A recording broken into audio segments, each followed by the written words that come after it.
안녕하세요. 지금부터 산업위생관리기사 해설 강의를 시작하겠습니다. 첫 번째 문제는 산업위생의 정의에 관한 문제로 산업위생의 목적을 알아야 하는 문제입니다. 산업위생의 정의로 가장 적절한 것은 무엇일까요? 여기서 정답은 2번. 작업 환경에서 발생하는 유해인자로부터 근로자의 건강을 보호하고 증진시키는 학문입니다. 산업위생은 작업 환경에서 발생하는 물리적, 화학적, 생물학적 유해인자로부터 근로자의 건강을 보호하고 증진시키는 것을 목적으로 하는 학문입니다. 작업장에서 사고 예방만을 다루는 것이 아니라 근로자가 작업하면서 노출될 수 있는 모든 유해인자를 종합적으로 관리합니다. 1번의 사고 예방은 산업안전의 영역에 가깝고 3번의 생산성 향상이나 4번의 경제적 효율성은 산업공학이나 경영학의 영역입니다. 산업위생은 예방의학적 접근을 통해 직업병을 예방하고 쾌적한 작업 환경을 조성하여 근로자의 삶의 질을 높이는 것이 핵심 목적입니다. 따라서 산업위생의 본질은 근로자의 건강 보호와 증진에 있다는 점을 꼭 기억해 두시기 바랍니다. 두 번째 문제는 한국 산업위생 역사에 관한 문제로 산업안전보건법 제정연도를 알아야 하는 문제입니다. 한국의 산업위생 역사에서 산업안전보건법이 최초로 제정된 연도는 언제일까요? 여기서 정답은 3번, 1981년입니다. 한국의 산업안전보건법은 1981년 12월 31일에 제정되어 1982년 1월 1일부터 시행되었습니다. 이는 한국 산업위생 발전에 매우 중요한 이정표가 되는 사건입니다. 그 이전에는 근로기준법 안에 안전과 보건에 관한 규정이 일부 포함되어 있었지만 산업화가 빠르게 진행되면서 별도의 법률 제정이 필요해졌습니다. 1953년은 근로기준법이 제정된 해이고 1963년은 산업재해 보상보험법이 제정된 해이므로 혼동하지 않도록 주의해야 합니다. 1990년은 일부 개정이 이루어진 해입니다. 산업안전보건법은 이후 여러 차례 개정을 거쳐 작업환경 측정, 건강진단, 안전보건 교육 등 종합적인 산업보건 체계의 근간이 되었습니다. 연도를 정확히 암기해 두시는 것이 중요합니다.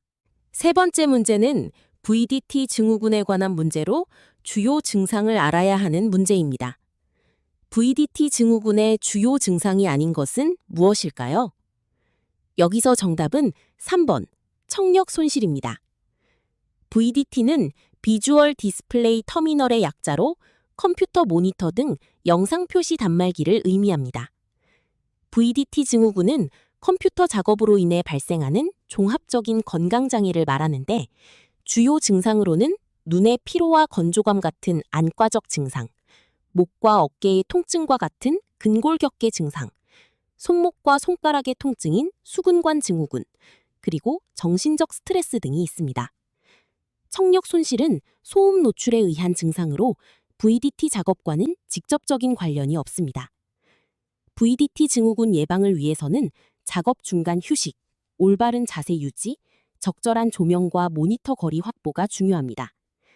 시각, 근골격계, 정신적 영향이 VDT 증후군의 핵심 영역이라는 점을 기억하시기 바랍니다. 안녕하세요. 지금부터 산업위생관리기사 해설 강의를 시작하겠습니다. 첫 번째 문제는 작업환경 측정의 목적에 관한 문제입니다. 작업환경 측정의 목적으로 옳지 않은 것은 무엇일까요? 여기서 정답은 4번, 근로자의 개인 질병 치료입니다. 작업환경 측정은 작업장 내 유해인자의 종류와 노출 수준을 객관적으로 파악하기 위해 실시하는 것입니다. 작업환경 측정의 주요 목적은 첫째, 근로자가 어느 정도의 유해인자에 노출되고 있는지 노출 수준을 파악하여 위해성을 평가하는 것입니다.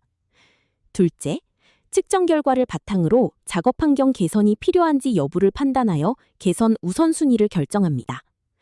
셋째, 측정 결과에 따라 적절한 개인 보호구를 지급하고 작업 방법 개선, 환기시설 설치 등의 관리 방안을 수립합니다. 넷째, 노출 기준의 준수 여부를 확인하여 법적 의무를 이행합니다. 반면 근로자의 개인 질병 치료는 의료 행위로서 작업 환경 측정의 목적이 아니며 이는 산업의학적 진료의 영역에 속합니다. 두 번째 문제는 작업 환경 측정의 순서에 관한 문제입니다. 작업 환경 측정 순서로 가장 적절한 것은 무엇일까요? 여기서 정답은 1번 예비조사, 측정 계획, 시료 채취, 시료 분석, 결과 평가입니다. 작업 환경 측정은 체계적인 순서에 따라 진행되어야 정확하고 신뢰성 있는 결과를 얻을 수 있습니다. 첫 번째 단계인 예비조사는 작업장의 공정, 사용 화학물질, 작업자 수, 작업 시간 등 현황을 파악하는 단계입니다. 두 번째 단계인 측정 계획 수립은 예비조사 결과를 바탕으로 측정 대상 물질, 측정 방법, 시료 채취 위치와 시간, 분석 방법 등을 결정합니다. 세 번째 단계인 시료 채취는 계획에 따라 작업장에서 실제 시료를 수집합니다. 네 번째 단계인 시료 분석은 채취한 시료를 실험실에서 정량 분석하여 농도를 산출합니다. 다섯 번째 단계인 결과 평가는 분석 결과를 노출 기준과 비교하여 평가하고 보고서를 작성하는 단계입니다. 세 번째 문제는 표준액 제조 시 고려 사항에 관한 문제입니다. 표준액 제조 시 고려해야 할 사항으로 옳지 않은 것은 무엇일까요? 여기서 정답은 3번, 제조자의 연령입니다. 표준액은 분석기기의 검량선 작성과 정량 분석을 위해 정확한 농도로 제조된 용액입니다. 표준액의 정확성은 분석 결과의 신뢰성을 결정하므로 제조 시 여러 사항을 신중하게 고려해야 합니다. 첫째, 표준 물질의 순도가 높아야 정확한 농도의 표준액을 만들 수 있습니다. 둘째, 용매의 순도도 중요한데 용매에 불순물이 포함되어 있으면 분석에 간섭을 일으킬 수 있습니다. 셋째, 보관 조건 또한 중요하여 빛, 온도, 습도 등의 환경 조건이 표준액의 안정성에 영향을 미칩니다. 넷째, 사용기간과 유효기간을 명확히 해야 합니다. 반면 제조자의 연령은 표준액의 품질과 무관한 개인적 특성으로 고려사항이 아닙니다. 안녕하세요. 지금부터 산업위생관리기사 해설 강의를 시작하겠습니다. 첫 번째 문제는 공기의 물리적 성질에 관한 문제로 온도와 밀도의 관계를 알아야 하는 문제입니다. 공기의 물리적 성질에 대한 설명으로 옳지 않은 것은 무엇일까요? 여기서 정답은 3번, 온도가 상승하면 공기의 밀도는 증가한다, 입니다. 공기는 압축성 유체이며 표준 상태인 20도 1기압에서 밀도는 약 1.2kg/m²입니다. 이상기체 법칙인 PV는 nRT에 따르면 압력이 일정할 때 온도가 상승하면 부피가 증가하고 밀도는 질량을 부피로 나눈 값이므로 부피가 증가하면 밀도는 감소합니다. 따라서 온도가 상승하면 밀도가 증가한다는 설명은 잘못된 것입니다. 이는 환기 설계에서 중요한 원리로 더운 공기가 가벼워서 위로 상승하는 자연 환기의 기본 원리입니다. 공기의 점성계수는 온도에 따라 변하며 온도가 상승하면 점성계수도 증가합니다. 이러한 물리적 성질은 환기 시스템 설계의 필수적인 기초 지식입니다. 두 번째 문제는 전체 환기에 관한 문제로 필요 환기량 계산식을 알아야 하는 문제입니다. 건강보호를 위한 전체 환기에서 필요 환기량 계산식으로 옳은 것은 무엇일까요? 여기서 정답은 1번, Q는 G를 C1-C2로 나눈 값입니다. 전체 환기는 작업장 전체의 공기를 희석하여 유해물질 농도를 낮추는 환기 방식입니다. 건강보호를 위한 필요 환기량 계산식은 Q는 G를 C1-C2로 나눈 값입니다. 여기서 Q는 필요 환기량으로 단위는 m3승/min이며 G는 오염물질의 발생량으로 단위는 mg/min, C1은 실내 허용 농도, C2는 급기 중 오염물질 농도입니다. 보통 급기는 신선한 외기를 사용하므로 C2는 0으로 가정하기도 합니다. 이 공식은 정상 상태를 가정한 것으로 발생량과 배출량이 같을 때 적용됩니다. 실제로는 안전계수 K를 곱하여 사용하며 작업장 환경에 따라 5에서 10 정도의 값을 적용합니다. 전체 환기는 저독성, 저농도 물질에 효과적입니다.